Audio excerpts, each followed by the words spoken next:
louco. Uma coisa que me deixa curioso, que você falou no início da conversa, é as paradas das magias. Uhum. E como foi essas suas experiências com magias dentro do satanismo? Que isso é magia curioso. que você tentou e deu certo? Tem... Eu não posso ensinar magia. Não, não aqui, mas ensina. Não, eu vou vamos pensar, ensinar. Fala como... Até porque essa porra deve ser super complexa. Não eu ia fazer sem querer uma hora na minha vida. Não, tem as mais simples, é que nem fazer mágica, tá? Mágica e magia, né? No começo você aprende a fazer um truque simples, de repente você tá fazendo a pessoa levitar. Matar né? mesmo, os outros levitam. Eu duvido. Não levita. Tá. No truque, no ilusionismo. truque, tá. No ilusionismo, entendi. fazendo uma analogia Tá bom, aqui. tá bom. Então, no começo você aprende um Troço truque de besta. carta, uma Ah. coisa de carta. Aí de repente você tá fazendo alguém levitar. Entendi. Né? Então você Tipo, cresceu. não dá ali, pra tu você ficar invisível. Não dá pra ficar Mas tem invisível, alguma sério. coisa sobrenatural realmente que você chegou a testemunhar? Ou algum ritual ou magia que promete algo que dizem que funciona, algo assim? Sim. Muitas vezes eu lançava feitiço contra líderes religiosos, né? Porque eu não ia com a cara deles. Eu considerava eles meus inimigos, né? Na minha cabeça, né? Eu já estava doutrinado ali. Então, acalhava da pessoa, de repente, eu lançava um feitiço e a pessoa ficava doente, muito doente mesmo. Né? E a Bíblia diz que tem doenças que são causadas pelo diabo. Né? Então, Jesus, às vezes, ele expulsava um demônio de uma pessoa, né? E aquele demônio estava causando uma doença naquela pessoa. Só que nem toda doença é do diabo, obviamente. Né? Então, se fosse assim, né? Para que medicina? Você vai para a igreja de todo mundo e pronto, Tá resolveu curado. o problema, tá curado, né? Então nem toda, e também nem sempre Deus cura, né? Então às vezes a pessoa tem uma doença, ela acha que é do diabo, pôs na cabeça dela que é do diabo e que ela tem que fazer, sei lá, uma libertação, uma quebra de vinho, quebra de maldição hereditária, aquela coisa toda, e não é uma doença natural e Deus não vai curar ela. Não vai, por mais fé que ela tenha, Deus não vai curar. Tem alguns caras na Bíblia mesmo que morreram de doença, né? Eliseu, Aquele cara... Eliseu, quem mais? Morreu da doença que ele tinha. Eliseu, ele recebeu a porção dobrada de Elias, que era o profeta, que era o cara, que era o top das galáxias, né? Que fez o sol parar. Né, pois é. Então... Caralho, tá manjando, hein? Sua mãe contou muitas coisas. Pois é. Então, você vê quanta coisa que tem. Eu espero então, que tenha sido Elias mesmo, não tenha falado merda. Então, Eliseu morreu da doença que ele tinha.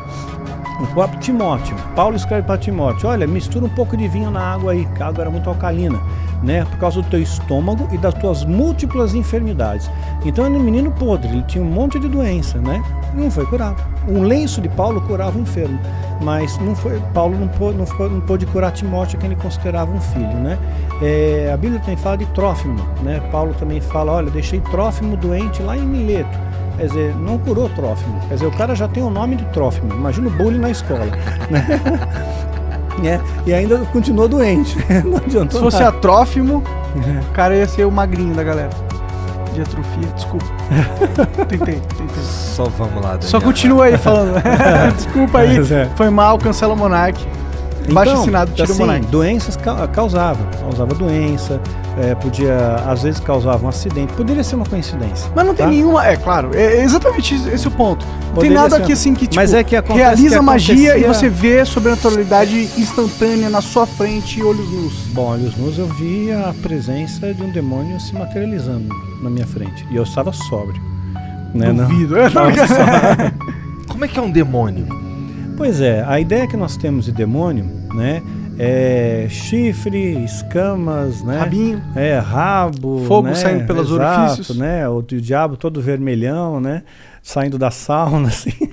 Que erótico. Pois é, né? Yeah. Então, mas não, né, é um ser que parece... Aqui aparecia para mim, o Abraxas, que apareceu para mim algumas vezes, ele tinha um formato semelhante, tá? Semelhante. Não consigo descrever isso aí em poucas palavras. Você tem filho, você deve ter assistido Como Treinar o Seu Dragão. Sabe o Banguela? Sei. Então, mais ou menos parecido com o dragãozão. Banguela. Parecido com o Banguela. Mas tinha um olhar assim, né? O olhar que pegava era um olhar muito profundo, era como se não tivesse olhos, era como se fosse um buraco. Né? Fosse um buraco que te hipnotizava aquilo ali, né? Porra, e você tu não sentia ficou com uma... cagaço quando tu viu pela primeira vez, não? Não, eu fiquei orgulhoso porque ele atendeu meu pedido. né? Porque eu invoquei, Cara, fiz a tu invocação. chamou o cara, meu? Né? Eu fiz a invocação, né? E ele veio. Então, quer dizer, eu me senti muito orgulhoso. Dá muito pra tu fazer a prestigiado. invocação e ele não vir? Porque ele não tá afim? Poderia jeito. acontecer. Como que é uma invocação de um demônio? Não precisa dar detalhe, mas tipo... É complexa. Tem bastante detalhe. Bastante detalhe. E Quer muitos dizer, materiais, vai? Muitos materiais. Materiais raros?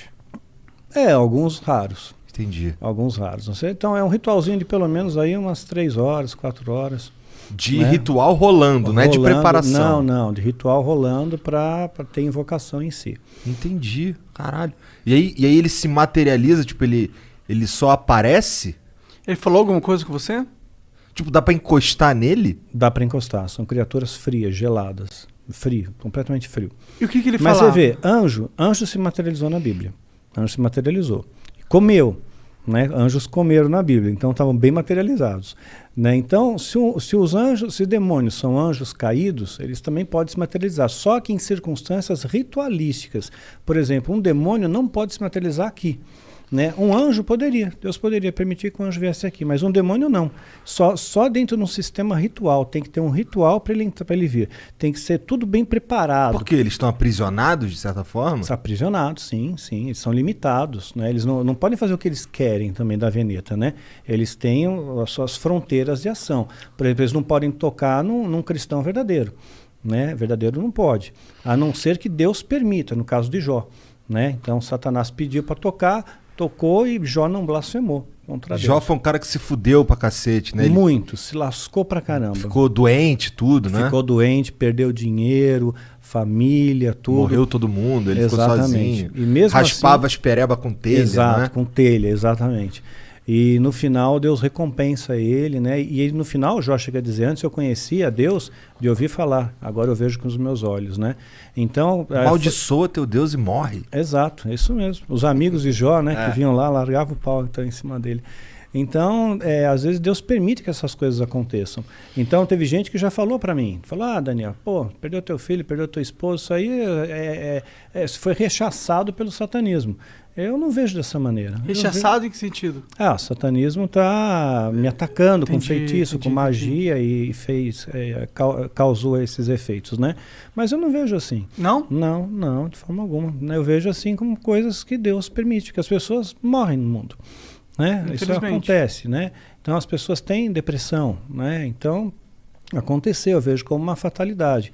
E mesmo se fosse no caso como Jó, né? Vamos supor que o demônio tivesse pedido permissão para Deus, olha, deixa eu tocar lá no Daniel, né? Porque vamos ver se realmente ele segura a onda, vamos ver se ele é cristão de verdade, vamos ver se ele não vai se rebelar contra Deus, né? Depois se eu tirar dele o que ele tem de mais precioso, né? Que era o meu filho, né? Principalmente, né? Então tirou. Aí eu nunca me rebelei, nunca questionei a Deus, nunca briguei com Deus, né? Eu sempre costumo fazer a oração que Jesus nos ensinou como modelo do Pai Nosso, né? E dentro dessa oração está escrito, olha, Pai, seja feita a tua vontade, assim na terra como no céu. Né? E essa é a minha oração, seja feita a sua vontade, não é a minha, é a tua. Se a tua vontade é essa, que a minha esposa partisse naquele dia 30 de maio, pronto, é 30 de maio, é o dia que Deus escolheu. Né? Então eu descanso nele, ok? E tudo tem que ter um propósito, porque eu escapei da morte 2 vezes. Né? Então por 2 vezes escapei da morte. Então, olha, eu diria que 3, se contar da vez que reagiu a arma lá do cara. Se contar nessa 3, porque ali 2 vezes, né? Então, assim que eu vi a morte de perto, né? Você sente o cheiro da morte de perto, né? E então, quer dizer, se eu não fui, é porque tem algum propósito aqui ainda, tem alguma coisa ainda para fazer aqui. E quando terminar esse propósito, aí Deus me leva. Era alguma coisa ligada a esse assunto de satanismo e tal, que tu quase morreu, ou não tinha nada a ver? Não. Teve uma das ocasiões, por exemplo, foi no ano passado, né? Foi dia 30 de novembro do ano passado, ia entrar dezembro foi o mês que meu filho partiu, né, dia 22 de dezembro, então eu estava muito angustiado com aquele negócio, poxa, vai entrar dezembro, mais um Natal, mais um final de ano, aí eu tomei um monte de comprimido para dormir, eu só queria dormir, eu não quis matar, né, meu interesse não era morrer, só que eu acabei aspirando e tive uma pneumonia aspirativa e entrei em coma profundo. Né? Caralho. Pois fiquei 22 horas em coma profundo, entubado, acordei entubado no hospital. Caralho. Assim. Então ali você foi dormir na tua cama e acordou entubado. Acordei entubado. né? E é muito horrível, meu, você acordar com um tubo na boca. Deve ser, cara. Deve ser assustador em primeiro lugar. Indescritível, indescritível. Porque até o momento eu acho que você estava só dormindo. Pois é, eu tava dormindo de boa, quando você acorda, tubo na boca, né? Um ambiente diferente, onde eu tô, quem sou eu, né? Que doideira. É. Mas, tá. Pra que tu chamou o Abraxas, cara? Então, eu queria testar o ritual de invocação. Porque se eu conseguisse que ele aparecesse, eu ganharia méritos dentro da Irmandade. Tinha alguém testemunhando ali? Não, não tinha. Não tinha, mas a minha palavra valia porque supostamente esse demônio validaria essa palavra, né, para o sumo sacerdote, né? Então eu fiquei muito orgulhoso com aquilo. Então a primeira coisa que eu perguntei para ele, né, eu toquei, vi para ver se era real, né, gelado, frio, né, e me olhava fixamente nos olhos, né, mas eu não conseguia olhar por muito tempo, né? Ele era da tua altura? Não, estava mais alto que eu, mas estava como se estivesse ajoelhado, sabe? Tá. Né? Como se estivesse ajoelhado, não, ajoelhado, sentado sobre os joelhos. Tá. Ele tinha quatro membros? Sim. Assim, o Banguela lá, ele não é bípede, mas ele era bípede? Sim, bípede. Entendi. Né? Sim, tinha pernas, braços, né? Sentou, né, forte, braceletes que pareciam braceletes de ouro, era dourado, né? Não sei se de ouro de verdade, não. Tá. Né, dá para morder assim, tipo assim. É para valer, né? E a única coisa que eu perguntei foi se os animais eles iam para o céu, né? Perguntei, os animais vão para o céu, né? Porque eu tinha essa preocupação, será que os animais vão para o inferno? O animal é bonzinho, ele não pode ir para o inferno. Então eles estão todos no céu, né?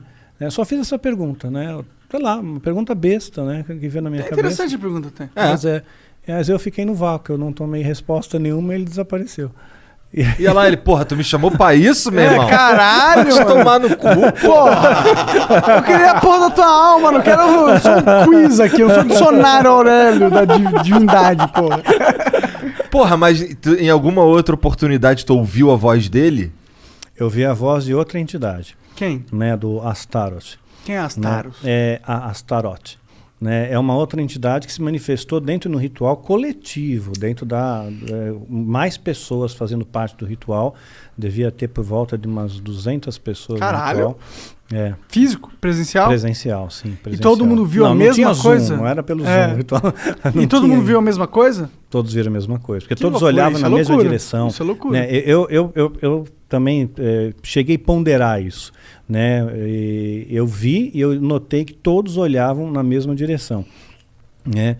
E falou numa voz imponente, né? Falou algumas coisinhas ali. Caramba. Você sabe o que? Você lembra? Eu lembro, mas eu vou dar spoiler, porque tem gente maluca que vai querer ser satanista e vai quebrar a cara.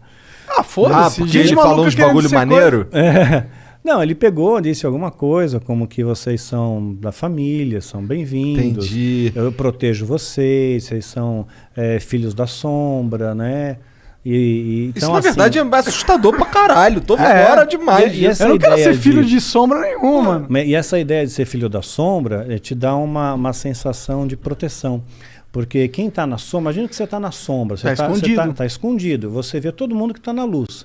Mas quem tá na luz não vê quem tá na sombra. Então você tá camuflado no mundo, né?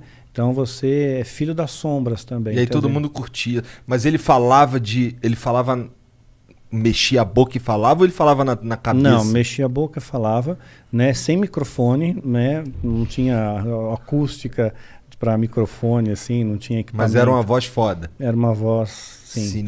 Grossona? Grave, bem grave. Bem grave. Caralho, cara, que porra é essa, cara? Tu é maluco de se meter nessas coisas, cara. Mas como que foi essa conversão? Como que você sai do... Tu falou que tu invocou o Abraxas várias vezes. Sim. E ele nunca falou nada contigo? O cara era teu protetor. Falava coisas rápidas, né? Era sempre muito breve. Eram conversas breves. Era como se ele tivesse alguma preocupação maior. Ou tenho mais o que fazer. Entendi. Né? Eu fiquei 4 horas aqui e tal, você ficou 2 minutos, né? Então...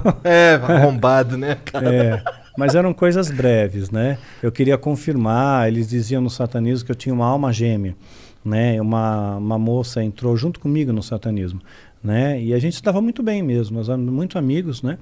E ele dizia que nós éramos a nossa alma gêmea, que era para nós ficarmos juntos. E o objetivo era que a gente tivesse um filho juntos e depois sacrificasse esse filho com 9 meses. Caralho, que merda de ideia. Pois é, você vê, o satanismo tem uns negócios estranhos, né? E tem gente que cai nessas loucuras aí, né? Mas fato é que eu nunca tive um filho com essa moça, né? Mas pegou, né? Eu tô Mas pegou, né? Peguei. Mas aí, sim. como que é essa conversão? Como que um satanista grau maior, não sei, qual foi o level que tu chegou, não sei o level? Cheguei a feiticeiro. Esse Aí é feiticeiro, depois vem o sacerdote e sumo sacerdote. Entendi. E antes do feiticeiro é o quê? Antes do feiticeiro vai ser aprendiz, Tá, né? tá. E aí tu era feiticeiro, significa que tu lançava uns feitiços de deixar os outros doentes, de talvez causar um acidente e tal, mas tu fazia uns bagulho... Esse era o escopo de feitiço que tinha? Não tinha não tinha um feitiço pra saúde? Tipo, ou dinheiro? Vou deixar minha mãe Não, melhor. dinheiro é fácil de ganhar. Porque Porra, me ensina então! Vou te explicar o segredo, mas isso é coisa do satanismo, tá? Uhum. Então o que aconteceu? Assim que eu entrei no ritual de iniciação, né, e passei a fazer parte daquela família, a família me acolheu. Então tinha uma empresa, né, onde o presidente dessa empresa era satanista, fazia parte do grupo lá do satanismo. Ele me chamou para trabalhar na empresa e me colocou num cargo, inicialmente, de supervisor de operações financeiras. Depois eu passei para gerente de operações financeiras. Só que eu não entendia nada, eu não sabia fazer nada. Outras pessoas faziam por mim, eu só assinava. Entendi. Né? E eu ganhava dinheiro e tinha um emprego. Né? Tinha um emprego, tinha um prestígio na sociedade e tal. Então você entra para essas empresas que já existem, né? Então é uma das maneiras. Então você começa a ganhar dinheiro mais fácil, então, começa a glamorizar a coisa. E o que foi esse clique para você sair disso?